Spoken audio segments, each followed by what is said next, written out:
Oi, meu nome é Victoria, eu sou aluna do primeiro ano lá da Copec. Eu vou fazer a leitura do texto de História referente ao desafio da primeira unidade.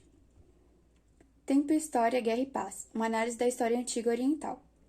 Ao falarmos de Antiguidade Oriental, estamos falando dos povos que habitaram o lado leste europeu, em suma, os que habitaram o Oriente Médio e o norte da África. Entre esses povos podemos destacar os egípcios, os mesopotâmicos, os persas, os fenícios e os hebreus. Durante toda a história dessas civilizações, ocorreram inúmeros fatos que contribuem tanto para a forma como elas cresceram e se expandiram, quanto para suas guerras, crises e desintegrações de grandes impérios. Além de tudo, houve também a assimilação de diversas culturas, costumes, tradições e crenças. O modo de produção asiático foi o sistema político usado por essas civilizações, ou seja, foi por meio dele que elas estabeleceram relações de trabalho e de comércio, fazendo a distribuição de riquezas geradas na sociedade.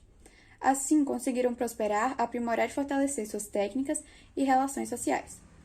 A organização desses povos quanto sociedade era bastante similar, sendo em sua maioria constituídos por estados centralizados e controlados por uma teocracia politeísta, onde o poder político se encontra fundamentado no poder religioso.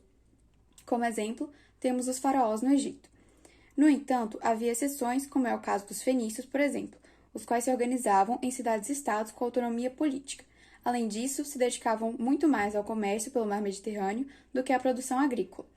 Os hebreus, por sua vez, eram monoteístas puros, que é uma diferença importante na configuração dos povos do Oriente Médio.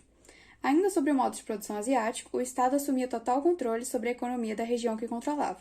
E sendo a agricultura e a pecuária a base econômica deste modo de produção e da maioria das sociedades, é conveniente que essa se desenvolvesse nas margens de grandes rios da Ásia, como o Tigre e Eufrates, e nordeste da África, como o Rio Nilo. Por fim, se considerarmos as características dessa região e os povos que a habitaram, bem como suas crenças e costumes, podemos concluir e entender o porquê a região do Crescente Fértil e suas proximidades sempre foram tão cobiçadas e alvos de tantas guerras e rebeliões, que acabaram resultando no fim de grandes impérios, como foi o caso dos dois impérios babilônicos, os quais foram sucedidos pelo Império Persa, caracterizado por suas conquistas de grandes expansões territoriais.